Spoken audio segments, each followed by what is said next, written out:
FOMC 기준금리가 동결이 됐습니다. 뭐 동결된 이유는 여러분들 뭐 평상시에 제가 장 전에 몇 번 말씀드렸으니까 기억하실 거예요. 물가는 아직 완전하게 잡히지는 않았고 평년 수준 근처까지는 왔는데 대비해서 낮아지는 수치기는 한데 안정권에 들어오지는 않았다는 거죠. 그럼에 있어서도 실업률이 크게 높아지지도 않았고 고용률이 크게 낮아지지도 않았고 그냥 견조한 상황인데 그럼에도 불구하고 금리를 인하해야 된다는 건 아니죠. 다만 이제 트럼프의 입장에서는 파월한테 압박을 넣는 거예요. 관세의 영향이 오면 경제가 안 좋아질 게 둔화될 게 뻔하니까 미리부터 금리를 좀 내리자라는 거였는데요. 그에 대한 배경이 아직은 그런 시점이 아니다라는 파월의 발언이 좀 있었고 그래서 아직까지는 금리를 인하하지 않고 동결한다 뭐 이런 겁니다. 그래서 사실은 올해 4회 정도 금리를 인하하려고 했던 부분들이 한 3회 정도로 이제 줄어들게 된다. 그렇다면 지금이 5월 달이니까 이번은 그렇다 치고 남은 이제 하반기로 갈수록 금리가 인하되겠다라는 걸 우리는 예상을 할 수 있겠죠. 그래서 지금의 상황이 만약에 관세가 처음에 얘기했던 대로 뭐 140 몇 프로든 뭐 몇 프로든 높은 관세가 적용되는 그 시점에 금리 인하가 동시에 들어오겠다. 뭐 그런 얘기입니다. 그래서 시장이 위급할 때는 언제든지 금리를 인하할 준비가 되어 있다라고 파월이 발언을 했죠.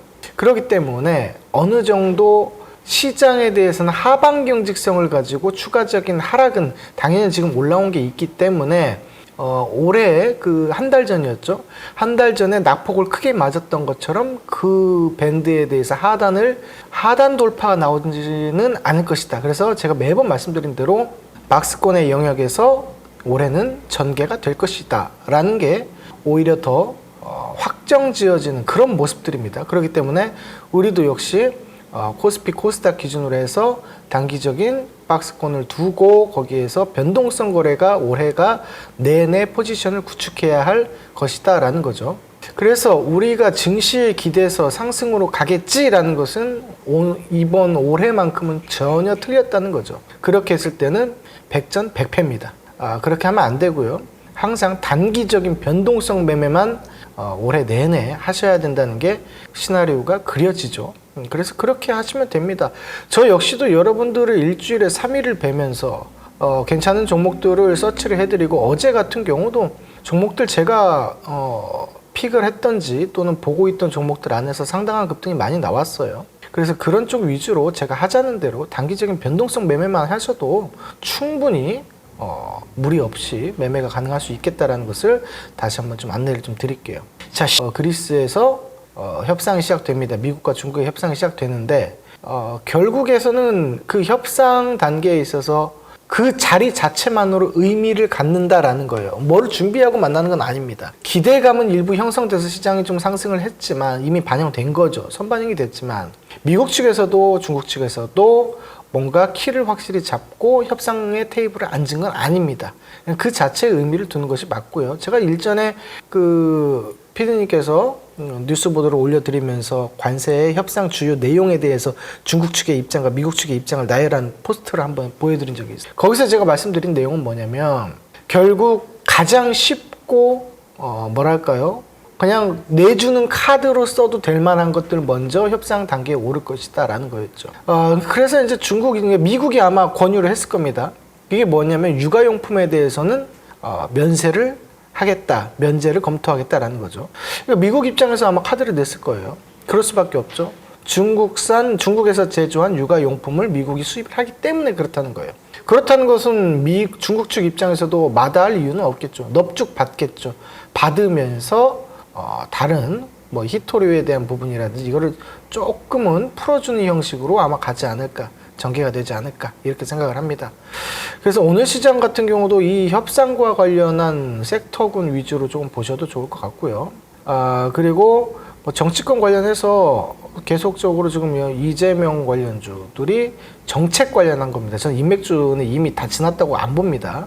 정책 관련한 부분들이 좀 체크를 하자고 일자리 관련주하고 그래서 어제도 DSC-인베 같은 경우가 급등하는 모습들이 좀 있었고요. 그 다음에 저출산 관련한 거 당연히 올라가겠죠. 그래서 우리가 히든으로 뽑았던 그 에르코스 같은 경우도 급등이 나왔고 오늘도 추가 급등이 좀 있을 것 같습니다. 그리고 그 이재명 관련주 했을 때 화폐 관련주에서는 저는 어제 이제 코나아이를 좀 안내를 드렸었고 그게 상한가에 좀 진입을 했어요. 그래서 오늘 같은 경우는 매도를 좀 해주시면 좋을 것 같다라는 생각이고요. 화폐 관련주가 일단 오늘은 차익을 한번 하고 어떻게 움직이는지 좀 관찰을 하고 나서 다시 보시는 것이 좋지 않을까 싶고요. 조금 전에 나온 속보는 어르신 돌봄 국가 책임제를 시행한다라는 거예요. 결국 헬스케어 쪽을 보자라는 건데 가장 빠르게 움직이는 애들 위주로 봐야 되겠죠. 제 생각에는 셀바스 헬스케어가 되지 않을까 싶은데 이따가 한번 천천히 살펴보도록 하겠습니다. 결국 우리가 지금 장전에 제가 금리 얘기를 했고요. FOMC 얘기했고 특별한 내용은 없습니다. 제가 말씀드린 게 다고요. 사실상 그 중국의 입장에서는 내수 경기를 활성화하기 위해서 금리를 인하시킵니다. 왜? 금리를 인하시켜야지만이 대출받아서 투자를 할 거 아닙니까? 그래서 내수 경기를 일으키겠다. 하지만 그것만으로는 부족하기 때문에 미국과의 협상 단계에서 일부 받아주는 모습들을 보여주고 수출을 늘려야 된다. 이겁니다. 그래서 그런 부분들 체크하면 어렵지 않아요. 여러분들이 그동안 경험을 안 했기 때문에 그런 거지. 이 시나리오가 사실 어렵지는 않습니다. 결국 뭐냐면 강하게 압박하고 서서히 놔주고 강하게 압박하고 서서히 놔주고 이거예요.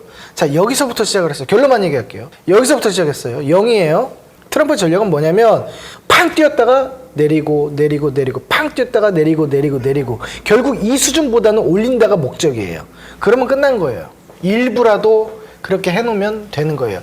지금 트럼프가 임기가 시작한 지 한 3개월 넘어가는데 공약한 게 제가 기억하기로 거의 한 90% 정도가 벌써 됐어요.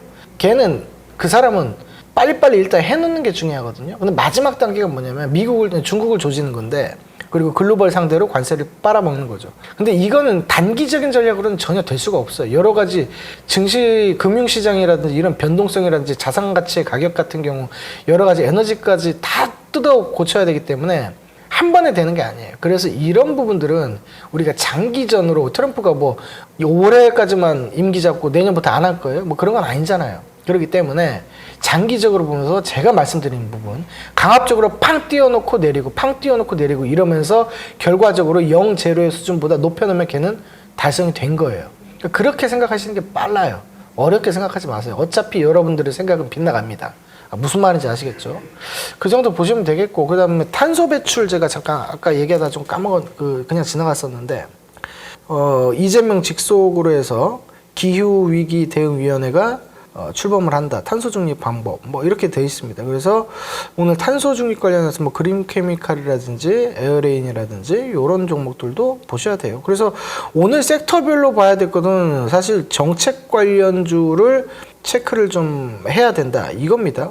어제와 같이 오늘 같은 경우도 개별주 장세, 약간의 섹터 장세도 좀 나올 수 있고 그 정도입니다. 자, 방금 속보에는 김문수가 금요일까지 여론조사 후에 단일화 하겠다라고 합니다.